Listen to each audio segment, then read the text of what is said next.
Academy. Hi friends, welcome to Harish academy. ఈరోజు వార్తలు నిలిచిన జాతీయ, అంతర్జాతీయ, రాష్ట్రీయ అంశాల గురించి, వార్తలు నిలిచిన వ్యక్తులు, అవార్డులు, పుస్తకాలు, మరి క్రీడా సంబంధిత సమాచారం, ఒక్కొక్క అంశాన్ని వివరంగా తెలుసుకుందాం. ఈరోజు మన ఫస్ట్ టాపిక్ వచ్చేసి ప్రపంచంలోనే మొట్టమొదటి ఓం షేప్డ్ టెంపుల్ రాజస్థాన్ రాష్ట్రంలోని పాలి డిస్టిక్లో ఇనాగ్రేషన్తో వార్తల్లోకి వచ్చింది. సో ఈ సెంటెన్స్ ఏదైతే చెప్పానో దాన్ని గుర్తుంచుకోండి. వరల్డ్స్ ఫస్ట్ ఎవర్, ప్రపంచంలోనే మొట్టమొదటి. ఈ పదం వినగానే మనకి ఏం గుర్తొస్తుంది? ఇది సూపర్లేటివ్ టాపిక్, ప్రత్యేక అంశంగా చూడాలి. ప్రపంచంలోనే లేదా భారతదేశంలోనే మొట్టమొదటి, అతిపెద్ద, అతి చిన్న, అతి పొడవైన, ఇలాంటి ప్రత్యేక పదాలతో కూడిన సమాచారం మనకు కనిపిస్తుంది అంటే దాన్ని ఖచ్చితంగా ప్రిఫరెన్స్తో, ప్రియారిటీతో చదవాల్సిందే. ఇటీవల ముగిసిన చాలా పోటీ పరీక్షల ప్రశ్నపత్రాలను కనుక గమనించినట్లయితే ఈ సూపర్లేటివ్ టాపిక్స్కి ఇంపార్టెన్స్ పెరుగుతుంది. ఉదాహరణ తీసుకుంటే APSC group 2 screening test, group 1 screening test paper చూడండి. అందులో కరెంట్ అఫైర్స్లో భాగంగా ఎన్ని క్వశ్చన్స్ ఇటువంటి సూపర్లేటివ్ టాపిక్స్ పైన అడిగారో చూడండి. సో ఇక్కడ ఇటువంటి టాపిక్స్ ప్రత్యేకంగా ఈ పదాలను అబ్జర్వ్ చేయండి. లాస్ట్ 6 months ఆర్ 1 yearలో వార్తలు ఇచ్చిన అంశాలన్నింటినీ కూడా మీరు ఒకసారి కంపైల్ చేసేసుకోండి. కంపైల్ చేసేసి రివిజన్ చేస్తూ ఉండండి. డెఫినెట్గా స్కోరింగ్ చేసే అవకాశం ఉంటుంది కరెంట్ అఫైర్స్ పాయింట్ ఆఫ్ వ్యూలో. సో ఇక్కడ ఓం షేప్డ్ టెంపుల్ అంటున్నాను. సో ప్రపంచంలోనే మొట్టమొదటి ఓం షేప్డ్ టెంపుల్ అనేది ఇటీవల వార్తల్లోకి వచ్చింది. అది ఎక్కడ అంటే మన భారతదేశంలోని రాజస్థాన్ రాష్ట్రంలో పాలి డిస్టిక్ ఉంటుంది కదా, పాలి డిస్టిక్లో ఒక విలేజ్, గ్రామీణ ప్రాంతంలో ఈ టెంపుల్ అనేది ఇనాగ్రేషన్ పూర్తయింది, వార్తల్లోకి వచ్చింది. గుర్తుంచుకోండి, డైరెక్ట్గా గుర్తుపెట్టుకోండి.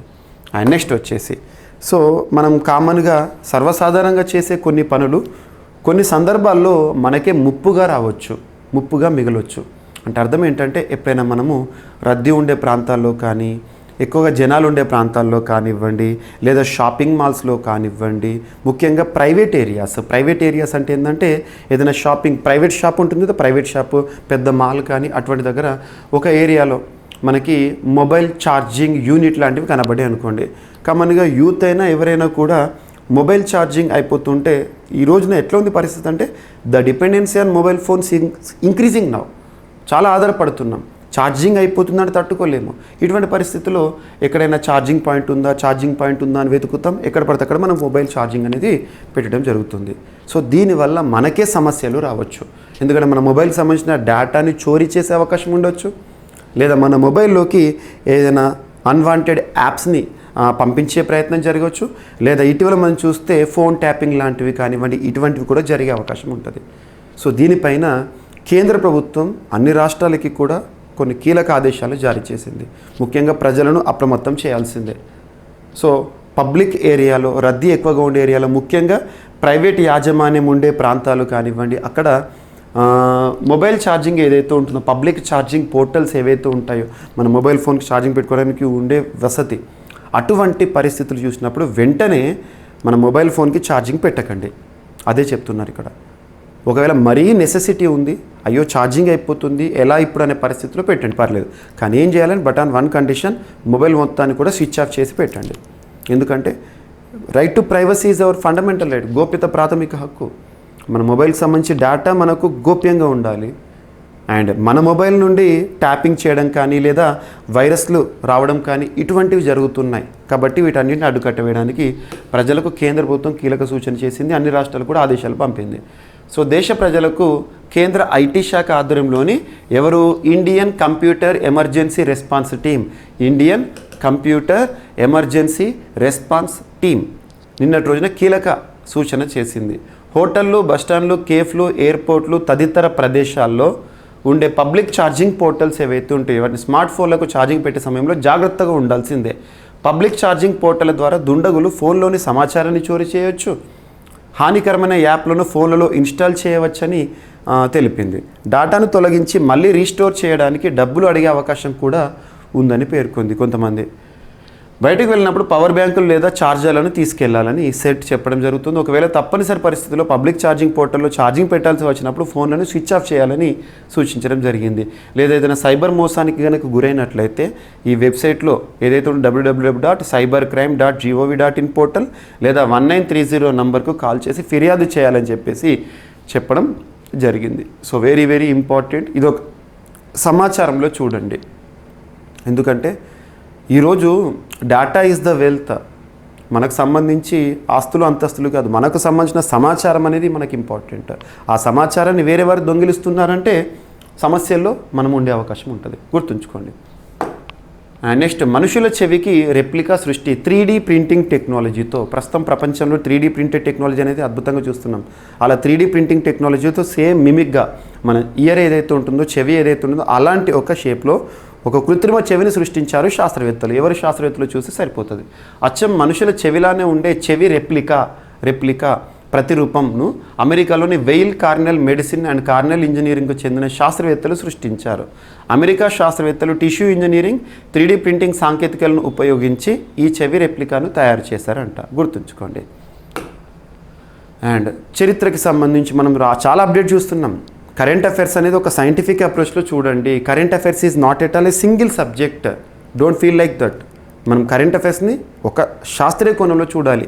కరెంట్ అఫైర్స్ అనేది polity, economy, geography, history, science and technology, environment ఇలా సబ్జెక్టుల వారీగా వచ్చే అప్డేటెడ్ ఇన్ఫర్మేషన్. దాంతోపాటు స్టాటిక్ పాయింట్స్ ఏవైతే ఉంటాయో sports, state news, IITs, indices, exercises, sessions, సమావేశాలు ఇటువంటివన్నీ కూడా ఉంటాయి. సో ఇందులో భాగంగా మనం హిస్టరీకి సంబంధించి కూడా రీసెంట్గా కొన్ని అంశాలు వర్తమానంగా చూస్తూ ఉంటాము. ఇటీవల కదంబ శాసనం అని చెప్పేసి గోవా ఆ ప్రాంతానికి సంబంధించి వార్తల్లోకి వచ్చింది. దాని ప్రత్యేకత మనం చూసాము, సాంస్క్రిట్ ఇన్స్క్రిప్షన్ అని చెప్పేసి. సో ఇప్పుడు 900 సంవత్సరాల చరిత్ర కలిగిన చాళుక్యుల శాసనం ఇన్స్క్రిప్షన్ బయటపడింది. అది కూడా ఎక్కడంటే తెలంగాణ రాష్ట్రంలోని గంగాపురం అనే ఒక ప్రాంతంలో, మహబూబ్ నగర్ డిస్టిక్లో ఇది బయటపడింది. 12వ శతాబ్దం నాటి 12th century inscription cries for attention in Mahabubnagar district. So Telangana రాష్ట్రంలోని ఏ జిల్లా? మహబూబ్ నగర్. ఏ ప్రాంతం? గంగాపురం. ఈ ప్రాంతంలో ఒక శాసనం అనేది బయటపడింది. అది ఎవరికి సంబంధించిందంటే కన్నడ ఇన్స్క్రిప్షన్ కళ్యాణ చాళుక్య వంశీయులకు సంబంధించింది, గుర్తుంచుకోండి. అండ్ సముద్రపు దొంగలను ఆట కట్టించిన భారత్. నిన్నటి రోజున మనం చూసాం పేపర్లో, వాట్సాప్లో, ఇన్స్టాగ్రామ్లో, సోషల్ మీడియాలో పాకిస్తాన్ సంబంధించిన వారు భారతదేశాన్ని ప్రే చేస్తున్నారు, ప్రార్థిస్తున్నారు, భారత ప్రభుత్వాన్ని మొక్కుతున్నారు చేతులెత్తేసి. కారణం ఏంటంటే వారి ప్రాణాలు కాపాడింది. ఒకరి ప్రాణం కాపాడే ఎవరైనా కూడా దైవ సమానులుగా చూస్తారు. సో ఇందులో భారతదేశం అదే పనిచేసింది. నిన్న పాకిస్తాన్ సంబంధించి దాదాపు 23 మందిని కాపాడడం జరిగింది. భారత నౌకాదళం మరొకసారి సముద్రపు దొంగల ఆట కట్టించింది. అరేబియా సముద్రంలో హైజాక్ గురైన ఇరాన్కు చెందిన చేపల పడవను రక్షించింది. 12 గంటల పాటు సాగిన ప్రత్యేక ఆపరేషన్ ద్వారా పడవలోని 23 మంది పాకిస్తానీ సిబ్బందిని సురక్షితంగా కాపాడినట్లు అధికారులు ప్రకటించారు. గల్ఫ్ ఆఫ్ అడెన్, మీకు ఆల్రెడీ చెప్పాను గల్ఫ్ ఆఫ్ అడెన్ అనేది ఎక్కడ ఉంటుంది అని చెప్పేసి. బాబెల్ మ్యాండబ్ ఎక్కడ ఉంటుంది, ఎర్ర సముద్రం ఎక్కడ ఉంటుంది, ఈ లింక్ చూడండి. సో గల్ఫ్ ఆఫ్ అడెన్కు సమీపంలో ఉన్న సొకోట్రో ద్వీప సమూహానికి 90 నాటికల్ మైళ్ళ దూరంలో గురువారం ఇరాన్కు చెందిన చేపల పడవ కంబార్, ఈ కంబార్ను 9 మంది సముద్రపు దొంగలు ఆధీనంలోకి తీసుకున్నారు. వారి నుండి భారత్ కాపాడడం జరిగింది. రంగంలోకి దిగిన భారత నౌకాదళం చెందిన ఐఎన్ఎస్ సుమేధ ముందుగా కంబార్ను అడ్డుకుంది. ఐఎన్ఎస్ త్రిశూల్ సాయంతో దొంగలను అదుపులోకి తీసుకున్నట్లు అధికారులు తెలిపారు, గుర్తుంచుకోండి. అండ్ 4% కంపెనీలే సిద్ధంగా ఉన్నాయంటే దేనికి సంబంధించి అంటే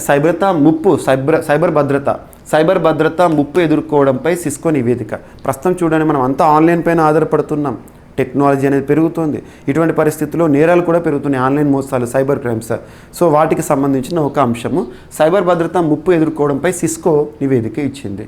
సైబర్ భద్రతా ముప్పులను ఎదుర్కొనేందుకు దేశంలో 4% కంపెనీలు మాత్రమే సిద్ధంగా ఉన్నాయని సిస్కో నివేదిక పేర్కొంది. అయితే వచ్చే 12 నుండి 24 నెలల్లో తమ వ్యాపారాలపై సైబర్ ముప్పుల ప్రభావం పడవచ్చని అధిక సంఖ్యలో సంస్థలు పేర్కొనడం గమనార్హం. The 2024 Cisco cyber security readiness ఇండెక్స్ను సంస్థ ఇటీవల విడుదల చేసింది. ఇప్పటికిప్పుడు ముప్పులను ఎదుర్కొనేందుకు 4% సంస్థలు మాత్రమే సిద్ధంగా ఉండగా 59% సంస్థలు ప్రారంభ దశలోనే ఉన్నాయి. ఎటువంటి ముప్పు వస్తే ఎలా మునిగిపోయే అవకాశం ఉందో తెలియదు అని చెప్పారు. ఆయన అంతర్జాతీయంగా పరిణతి దశలో 3% కంపెనీలు ఉన్నాయని, దీని అర్థం సైబర్ భద్రతా ముప్పులను ఈ సంస్థలు ఎదుర్కోగలవని చెప్పడం జరిగింది. సో ఇటువంటి గణాంకాలు కనబడితే మనం చూడాలి. ఎందుకంటే మనకు ఒక అవేర్నెస్ వస్తే సైబర్ భద్రత సంబంధించి రెడీనెస్తో ఎంతమంది ఉన్నారు, ఎంతమంది ఎటువంటి సైబర్ దాడి జరిగినా కూడా ఎదుర్కోవడానికి సిద్ధంగా ఉన్నారు, ఇటువంటి గణాంకాలు. And next IIT. తరచూ వార్తలు నిలుస్తున్న ఐఐటీస్ ఏవైతే ఉంటే వాటిపైన ప్రత్యేకంగా చూడండి. ఎగ్జామినేషన్ పాయింట్ ఆఫ్ వ్యూలో ఐఐటి లేకుండా క్వశ్చన్ పేపర్ ఉండదు. రీసెంట్గా మొన్న మార్చ్ 17th రోజున ఏపీఎస్సీ గ్రూప్ 1 ప్రిలిమినరీ పేపర్ చూడండి, 5 ప్రశ్నలు ఐఐటీల పైన అడిగారు ప్రిలిమినరీ పేపర్లో, సైన్స్ అండ్ టెక్నాలజీ, కరెంట్ అఫైర్స్ని ఉద్దేశించి. సో ఇక్కడ అబ్జర్వ్ చేస్తే అండ్ సైన్స్ అండ్ టెక్నాలజీ మీకు మ్యాక్సిమం కరెంట్ ఇష్యూసే అడుగుతారు ఎక్కువగా. నేను అభ్యర్థుల కోసం మరొకసారి చెప్తున్నాను, GVK study circle app. So GVK study circle యాప్ని ఇప్పటివరకు ఇన్స్టాల్ చేసుకుని వారు ఎవరైనా ఉంటే ఇన్స్టాల్ చేసుకోండి. అందులో CA 360 కోర్స్ ఏదైతే ఉంటుందో 2023 ఉంది, 2024 ఉంది. ఆ కోర్స్ని చూడండి. కరెంట్ అఫైర్స్ని సైంటిఫిక్ అప్రోచ్లో చెప్తున్నాను. ముఖ్యంగా ఏపీపీఎస్కి సంబంధించి గ్రూప్ 2 మెయిన్స్లో polity, economy, science and technology ఇవన్నీ కూడా అప్డేటెడ్ ఇన్ఫర్మేషన్ అడుగుతారు. మెయిన్స్లో 75 మార్క్స్ అందులో కేటాయించారు. సో అందులో మ్యాక్సిమం స్కోరింగ్ చేసే ఉద్దేశంలో మీరు ఈ కోర్స్ని చూడొచ్చు.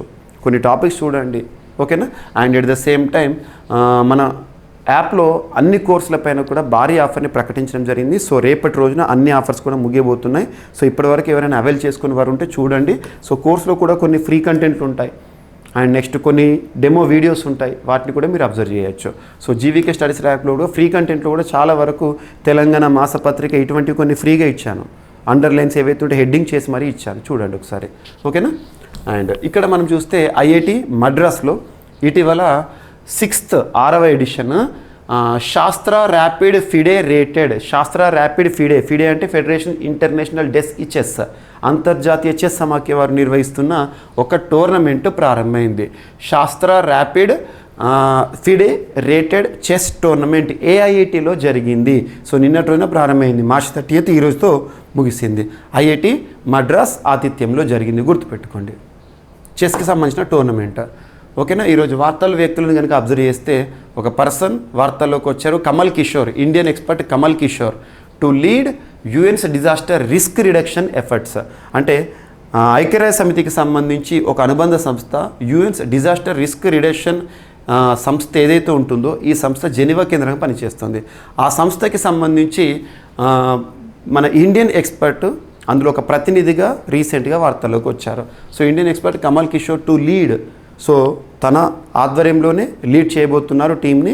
సో దీనికి సంబంధించి విపత్తులకు సంబంధించి నిర్వహణ చర్యలు ఎలా ఉండాలని చెప్పేసి ఐక్యరాజ్య సమితికి అనుబంధంగా పనిచేసిన సంస్థలో కీలక పాత్ర పోషించబోతున్నారు. United Nations office for disaster risk reduction అనేది ఎక్కడ ఉంది అంటే జెనీవా, స్విట్జర్లాండ్ కేంద్రంగా పనిచేస్తుంది. అండ్ నెక్స్ట్ వచ్చేసి కోడ్ డిపెండెంట్ అనే ఒక పుస్తకం, artificial intelligence impact on human. ప్రస్తుతం ప్రపంచాన్ని నడిపిస్తుంది కృత్రిమం మీద, అటువంటి కృత్రిమం మీద మానవాళిపై ఎలాంటి ప్రభావం చూపిస్తుంది అనే అంశాన్ని ఇతివృత్తంగా తీసుకొని ఒక పుస్తకాన్ని మన ఇండో బ్రిటిష్ రైటర్ రాయడం జరిగింది. ఆ రైటర్ పేరు ఏంటంటే మధుమిత ముర్గియా రాసిన ఒక పుస్తకం వార్తల్లోకి వచ్చింది. ఈ పుస్తకం ఆర్టిఫిషియల్ ఇంటెలిజెన్స్ ప్రభావము మానవాళిపై ఎలా పడుతుంది అని చెప్పేసి ఇతివృత్తంగా రాయడం జరిగింది. సో ఈ పుస్తకం ఇటీవల మొట్టమొదటి ఇనాగ్రల్ విమెన్స్ ప్రైజ్కి షార్ట్ లిస్ట్ చేయబడుతూ వార్తల్లోకి వచ్చింది. సో ఈ షార్ట్ లిస్ట్ చేయబడుతూ వార్తల్లోకి వచ్చింది కాబట్టి ఏం ప్రైజ్ అని అడిగారు, కానీ ఈ పుస్తకం పేరిచ్చి ఎవరు రాయడం జరిగింది అని అడుగుతారు. So living in the shadow of AI అనేది ఈ పుస్తకం యొక్క ట్యాగ్ లైన్. అంటే ఏఐ నీడలో మనం బ్రతుకుతున్నామని చెప్పేసి చెప్పడం జరిగింది, గుర్తుంచుకోండి. సో ఇవి ఫ్రెండ్స్ ఈరోజు వార్తల నుంచి అంశాలు ఒకసారి ర్యాపిడ్గా చూస్తే, world's first ever ohm shaped temple అనేది ఇటీవల వార్తల్లోకి వచ్చింది. అది ఎక్కడ అంటే రాజస్థాన్లోని పాలి డిస్టిక్లో. పబ్లిక్ ఛార్జింగ్ పోర్టల్తో జాగ్రత్తగా ఉండాలని చెప్పేసి కేంద్రం ప్రజలను అప్రమత్తం చేస్తోంది. మనుషుల చెవికి రెప్లికా సృష్టిస్తూ వార్తల్లోకి వచ్చారు అమెరికా శాస్త్రవేత్తలు. 900 సంవత్సరాల క్రితం నాటి సంస్కృత కన్నడ శాసనం, చాళుక్యుల శాసనం ఇటీవల తెలంగాణ రాష్ట్రంలో బయటపడింది. సముద్రపు దొంగలను ఆటకట్టించిన భారత్ 23 మంది పాకిస్తాన్లను రక్షించడం జరిగింది. 4% కంపెనీలే ప్రస్తుతం సైబర్ భద్రత ముప్పు ఎదుర్కొనేందుకు సిద్ధంగా ఉన్నాయని చెప్పేసి సిస్కో నివేదిక. అండ్ నెక్స్ట్ ఒక చెస్ టోర్నమెంట్ అనేది వార్తల్లోకి వచ్చింది. 6th Shaastra rapid FIDE rated chess tournament IIT Madras పరిధిలో. So Indian expert Kamal Kishore garu వార్తల్లోకి వచ్చారు. And next code dependent living in the shadow of AI అనే ఒక పుస్తకం వార్తలోకి వచ్చింది. మధుమిత ముర్గియా గారు ఆథర్. సో ఇవి ఫ్రెండ్స్ ఈరోజు వార్తలు నిలిచిన అంశాలు. మిస్లేనియస్ అంశాలు మిగిలిపోతే రేపటి క్లాస్లో జోడించి మరొకసారి నేర్చుకుందాం. రేపు కలుద్దాం. Thank you.